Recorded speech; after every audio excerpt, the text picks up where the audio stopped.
Bonsoir à tous et bienvenue dans ce journal. Voici les titres. Les résultats provisoires de l'élection présidentielle connus jeudi ou vendredi au plus tard. L'annonce est faite par la Commission nationale de recensement des votes. En attendant, la collecte des résultats se poursuit. Nous irons en Gambie, en Afrique du Centre et aux États-Unis. Le déroulement de l'élection n'a pas connu de dysfonctionnement majeur. C'est la conclusion des observateurs de la CEDEAO et de l'Union africaine. Ils ont présenté leur rapport à la presse aujourd'hui. Au lendemain du scrutin, Dakar retrouve son rythme normal. Entreprises et commerces ont repris leurs activités habituelles ce lundi. Les populations attendent par ailleurs les résultats de l'élection avec impatience. Voilà, monsieur, bienvenue dans ce journal. Je le disais en titre, les résultats provisoires de l'élection présidentielle connus jeudi ou vendredi au plus tard. L'annonce a été faite par le président de la Commission nationale de recensement des votes. Demba Kandji a salué par ailleurs la bonne organisation du scrutin et la participation massive des populations. Il est aussi revenu sur le fonctionnement de la Commission nationale de recensement des votes. Salut Sek. Le compte à rebours a démarré pour la Commission nationale de recensement des votes. Elle doit statuer sur les procès-verbaux. Déjà, quelques-uns sont reçus par le président de la commission. Cet instant où je vous parle, nous avons les PV de Saint-Louis, nous avons les PV de Gossas, nous avons les PV de Guédiawaye, nous avons les PV de Malem Odar, de Birkilane, de Bambey et de Koungheul. Et tout au long de la soirée, les commissions vont boucler leur délibération et vont nous rejoindre avec des procédures. Composée de 3 magistrats, de 2 représentants des candidats en lice, la commission fonctionne sous la supervision de la Sénat. Elle travaille sur les 45 PV provenant des commissions départementales de recensement des votes. Les seuls documents sur lesquels nous pouvons avec pertinence travailler doivent nous provenir des 45 départements que couvrent nos commissions départementales de recensement. Ce sont des PV qui sont à la disposition et de nos magistrats et des membres de la commission qui représentent les candidats en lice. C'est sur ces seuls documents que nous travaillons. La Commission nationale de recensement des votes a seul le pouvoir de redresser et d'annuler. Les chiffres qui nous parviennent peuvent être redressés s'il y a des erreurs, peuvent faire l'objet d'annulation s'il y a un motif qui le justifie. La commission départementale, contrairement à nous, ne peut faire que redresser des erreurs s'il y a lieu. Selon le président de la Commission nationale de recensement des votes, les résultats provisoires seront connus jeudi ou vendredi au plus tard. En attendant, la collecte se poursuit sur le terrain. Les résultats globaux des États-Unis sont aussi connus, ainsi que le taux de participation. Il est estimé à 52% sur toute l'Amérique, sur les 23 États où le vote s'est déroulé. Les Sénégalais se sont acquittés de leur devoir civique. Malgré la pluie à New York, les Sénégalais sont sortis massivement voter. Envoyé spécial à Biboumbay. La pluie s'est invitée ce dimanche d'élection pour les Sénégalais à New York. Mais ce froid glacial pluvieux n'a pas douché l'envie et la détermination de nos compatriotes à venir voter. Les 8 bureaux de vote de Manhattan ont été pris d'assaut tôt le matin. Un déroulement du vote sans problème et qui a fini de donner des résultats globaux sur les 23 États américains. Ce qui a consacré un taux de participation de 52% des 12 257 électeurs. 6 459 votants, 31 bulletins nuls, suffrages valablement exprimés 6 421. À l'arrivée de ce scrutin, dont les bureaux de vote ont fermé 5 heures de temps après le Sénégal, les candidats à la course ont obtenu 79 voix, soit 1% pour le PUR de Issa Sall, 1277 voix, soit 20% pour Idrissa Seck, 57 voix, soit 1% pour Madické 2019, 2830 voix pour Ousmane Sonko, soit 44%. Et enfin, 2228 voix, soit 35% pour la coalition Benno Bokk Yakaar. Un vote qui s'est déroulé dans d'excellentes conditions. Je suis venu voter, je suis venu également superviser le vote, puisque vous le savez peut-être, mais je suis le président de la DCENA, la délégation extérieure de la Sénat, ici pour les États-Unis. Tout se passe bien, jusqu'ici ça va. Même constat du côté du consulat sur ce scrutin. En tout cas, pas de problème jusqu'ici. On espère que ça va se passer ainsi. Et voilà, en tout cas, à New York, tout se passe bien. Le Sénégal a réussi le pari d'abriter une élection présidentielle dans 23 États américains. La présence de nos compatriotes et de notre pays dans ce vaste pays continent est considérable. L'objectif principal des autorités sénégalaises, c'est de mailler le territoire américain afin d'organiser dans les prochaines années une élection dans les 50 États. Ce pari peut être relevé car la diplomatie sénégalaise est performante. Habibou Mbaye, depuis le Bronx à New York, pour la RTS. Merci Habibou Mbaye, notre envoyé spécial à New York. Donc, les résultats provisoires de la présidentielle placent le candidat Macky Sall devant ses adversaires en Afrique du Centre, en Angola, en Guinée équatoriale et au Gabon. Il récolte plus de 8400 voix. Il est suivi par Ousmane Sonko qui est crédité de près de 1500 voix. Envoyés spéciaux à Libreville, Kalidou Bey et Demba Malik Mbodja. Si loin de la mère patrie, si près du devoir civique, la communauté sénégalaise établie au Gabon, en Guinée équatoriale et en Angola s'est exprimée en masse dans les urnes. Le taux de participation a été de 58,98% hier. Nos compatriotes ils sont sortis massivement pour voter. Ça, c'est pour l'ensemble de la juridiction. Il comprend le Gabon, la Guinée équatoriale et l'Angola. 19 528 inscrits, 11 519 votants, 11 475 suffrages valablement exprimés. Macky Sall 8 431, Idi 1306, Sonko président 1477, Madické 60 et Issa Sall 194. Le scrutin s'est passé paisiblement au niveau du Gabon et dans les pays de la juridiction. On n'a eu à signaler aucun incident. Les Sénégalais du Gabon, d'Angola et de Guinée équatoriale ont voté dans 24 centres pour 46 bureaux. Les 20 étaient logés à Libreville et dans les différentes provinces du Gabon. Résultats globaux également du côté de la Gambie. Nombre d'inscrits 14 000, plutôt 281. Nombre de votants 7 589. Bulletins nuls 117. Suffrages valablement exprimés 7 472. Macky Sall obtient 4 864 voix. Soit 65,09%. Idrissa Seck, 1425 voix, 19,07%. Ousmane Sonko, 889 voix, soit 11,91%. El Hadj Issa Sall, 206 voix, 2,75%. Madi Kenyan, 87 voix, 1,16%. Taux de participation 53,14%. Les résultats également sont sortis du côté de Fatick où nous retrouvons François Seck pour plus de précisions. Les habitants du département de Gossas se sont réveillés dans le calme en ce lendemain d'élection. Ici, les électeurs des 6 communes contre le département ont choisi le candidat de la coalition Benno Bokk Yakaar. Sur les 27 500 votants, il a obtenu 20 292 voix, soit 73,57%. Il est suivi de Idrissa Seck qui a obtenu 4 299 voix, soit 15,59%. 2036 voix ont été comptabilisées pour le candidat Sonko. Madi Kenyan a obtenu 45 voix et El Hadj Sall 518 voix.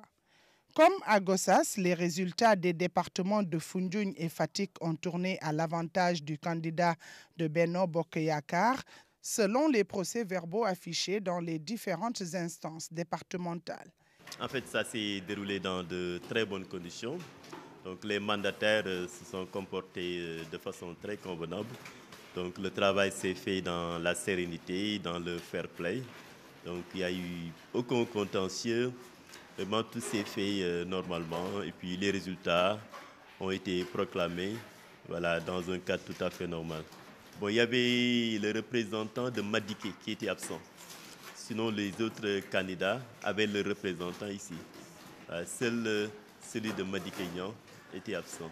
En faisant le cumul des 3 départements, on se rend compte que Macky Sall obtient à Fatick 79,77% avec 163 553 voix.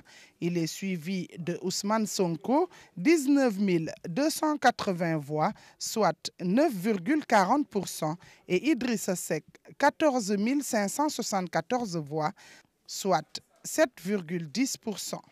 Les enveloppes contenant les différents PV, les fiches d'émargement et de dépouillement sont en train d'être rangées en vue de leur acheminement vers Dakar.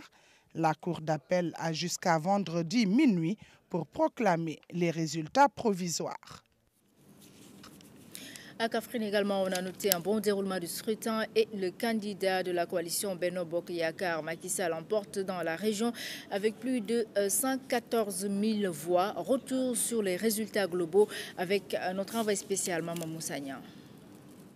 Avec plus de 114 000 voix, le candidat de Benno Bokk Yakaar remporte le scrutin dans la région de Kaffrine. Des résultats proclamés par la commission de recensement. Tous les représentants de candidats, après interrogation du président de séance, il a interrogé tout le monde et chacun a reconnu que le travail s'est très bien fait dans la totale transparence et le procès-verbal a été signé par toutes les parties prenantes. Idrissa Seck obtient dans la région 17 424 voix, Ousmane Sonko 12 819 voix, Issa Sall 6 742 voix et Madiké-Niang 2 091. Des résultats appréciés par leur plénipotentiaire. Les élections sont passées dans vraiment de très bonnes conditions et les jeunes ont parlé. On peut dire que dans l'ensemble, tout s'est passé très bien. On a constaté quand même une tranquillité dans le département de Kaffrine. Au finish dans la région, le candidat Macky Sall l'emporte avec plus de 70% des voix. Des résultats publiés en présence de représentants de candidats et de la presse. Nous restons à Kaffrine où les activités ont repris chez leur cours normal au lendemain du scrutin. La population se félicite de la bonne organisation de l'élection et se remet au travail. Nous retrouvons Maman Moussagna, notre envoyé spécial. Kaffrine s'est réveillée dans un climat calme. Ici, les activités ont rapidement repris. Bon, c'est dire que le scrutin s'est globalement bien déroulé puisque 24 heures après, chacun est retourné vaquer à ses occupations habituelles. Les enfants sont retournés dans les écoles, donc la vie active reprend progressivement. Kaffrine s'est réveillée dans la joie, dans la sérénité. Les activités ont repris de leur vigueur et de leur vitalité. À Kaffrine, le scrutin s'est déroulé dans une bonne ambiance. Il était difficile de reconnaître les différents camps. Au finish, tout le monde s'est retrouvé en famille. L'ensemble des plénipotentiaires des représentants des candidats ont des données qui confirment cela. Et comme la campagne s'est déroulée dans la paix, la sérénité, la convivialité, le respect mutuel, parce que nous sommes dans un gros village où tout le monde est famille, parents, nous avons voté aussi dans la paix, la bonne humeur. Nous avons fait le tour jusqu'à 3 heures du matin avec les préfets, les sous-préfets. On ne nous a signalé aucune difficulté majeure. Nous sommes allés jusqu'à Boulel, un peu en profondeur dans la région pour voir comment ça se déroulait. Là également, nous n'avons rencontré aucune difficulté. Kaffrine est une ancienne région du Sine Saloum. Depuis son érection en pleine région, elle tend à se moderniser davantage. Elle est en pleine expansion. Même constat à Dakar, au lendemain de la présidentielle, la capitale retrouve son rythme normal. Les entreprises et les commerces ont repris leurs activités. Les Sénégalais attendent par ailleurs avec impatience les résultats du scrutin. Reportage à Aminata Mbengfal. Lendemain de scrutin, Dakar renoue avec son ambiance habituelle. Les populations vaguent tranquillement à leurs occupations. Au centre-ville, la plupart des structures et autres commerces ont repris leurs activités. C'est normal. Les gens viennent ici pour faire juste la dandole et le djogogdanou. On ne peut pas rester de samedi jusqu'à lundi sans travailler. Donc on préfère vient travailler que de rester à la maison juste pour discuter. À la rue 31, angle 8 de la Médina, le constat est le même. Si les plus petits s'adonnent à leur distraction favorite, chez les plus âgés, le scrutin présidentiel fait l'objet de discussions. Force est de saluer une maturité politique des Sénégalais. C'est le premier constat que j'ai fait. J'ai vu beaucoup moins de casse que les élections précédentes. Et je vois qu'il y a une communion, même entre l'opposition, le parti au pouvoir, qui est à saluer. Vous avez constaté vous-même que le calme règne au lendemain des élections. Ce qui fait que, ici on est au Sénégal, on a beau parler, mais c'est toujours la paix qui régnera, Inch'Allah. Le Sénégal est un modèle de stabilité et de démocratie et les populations lancent un appel à la paix et au calme, quels que soient les résultats. Le Sénégal est un pays de paix. Que ce soit Macky, Idi ou autre, l'ambition reste la même.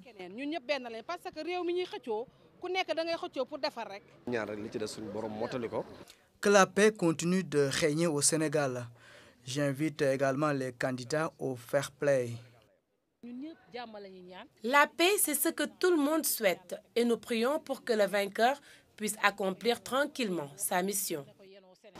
La proclamation des résultats de l'élection présidentielle du dimanche 24 février est très attendue par les Sénégalais, mais en attendant, les commentaires vont bon train. Les observateurs de la CEDEAO et de l'Union africaine tirent un bilan satisfaisant du déroulement du scrutin. Ils appellent les acteurs à maintenir la dynamique pour la suite. Ils étaient face à la presse. Voici le président Yahya Boni qui porte la parole de la délégation. Le scrutin qui a été marqué surtout par la paix et le calme et la transparence et la victoire de tout le peuple sénégalais. Permettez-moi de saluer le sens de responsabilité des candidats que je respecte infiniment.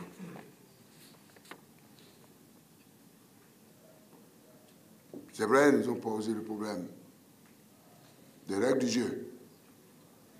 Mais nous sommes tenus de travailler dans le cadre de ces règles du jeu. Et, fort de cela, leur sens de responsabilité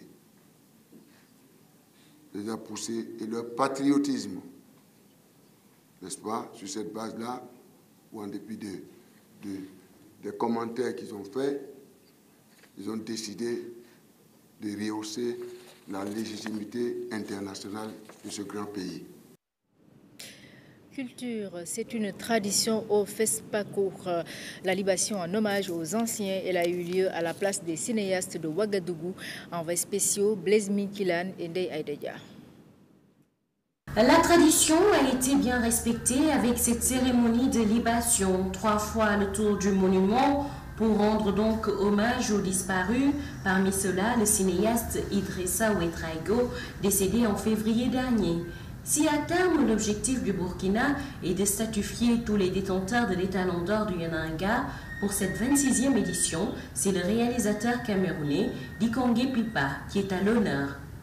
L'intérêt, c'est d'abord un devoir de reconnaissance par rapport à tout ce que ces cinéastes dont les statues sont érigées ici ont fait pour la naissance, le développement et le rayonnement africain et international du cinéma africain, d'une part, ne pas les oublier, faire comprendre à la nouvelle génération ou à ceux et celles qui s'intéressent au cinéma qu'il n'y a que la conviction, la foi au cinéma, la rigueur dans la production de nos films qui peut donner l'occasion aux peuples africains de se remémorer l'ensemble des sacrifices consentis par ces devanciers ou ceux même qui sont actuellement encore en vie et souhaitent que Dieu leur prête la longue vie, pour que chaque fois qu'on passe devant la place des cinéastes, on se rend compte que nous avons à notre actif un certain nombre de figures marquantes du cinéma africain. Paco célèbre en même temps ses 50 ans. Alimatou Salomberé, qui fut présidente du comité d'organisation en 1969, a un témoignage poignant. Nos objectifs, c'était de faire en sorte que les cinéastes puissent montrer leurs films à leurs parents. Parce que les films étaient confinés dans des coins comme les centres culturels de l'époque. Et c'était tout. Aucun grand écran ne projetait cela. Et nous, on s'est dit, il faut que ça aille plus loin. Et il faut que ça aille dans le monde entier. Et de 1969 à nos jours, que de chemin parcouru par ce festival, creusé de toute la cinématographie africaine, cette année, plus d'une centaine de films est sélectionné. Dans la course à l'étalon d'or du Yenanga, le Sénégal ne défendra pas son titre détenu par Alain Gomis, mais il présente 6 films dans les sections long, court-métrage, qu'ils soient fiction ou documentaire. Entre donc cérémonie de libation et dévoilement de la statue du réalisateur congolais Kikonge Pipa, FESPACO a vécu donc un de ses temps forts aujourd'hui. Alors sur cette mythique place des cinéastes s'érige fièrement la statue donc de Ousmane Sembène qui, il y a 50 ans, a été à l'initiative donc de ce festival panafricain du cinéma de Ouagadougou. Déjà notre envoyé spécial à Ouagadougou que nous retrouverons dans nos prochaines éditions pour les échos du FESPACO. Nécrologie dans ce journal, le football sénégalais en deuil. Lamine Sarr, ancien attaquant du Jaraaf et de l'équipe nationale du Sénégal, n'est plus. Il est décédé ce lundi en Tunisie où il a été évacué pour des soins. Lamine Sarr avait embrassé une carrière d'entraîneur. Il avait notamment entraîné Dakar Sacré-Cœur. En paix à son âme. Voilà, ainsi se referme cette édition. Mesdames et messieurs, merci à vous d'avoir été au rendez-vous et bonne soirée sur la RTS.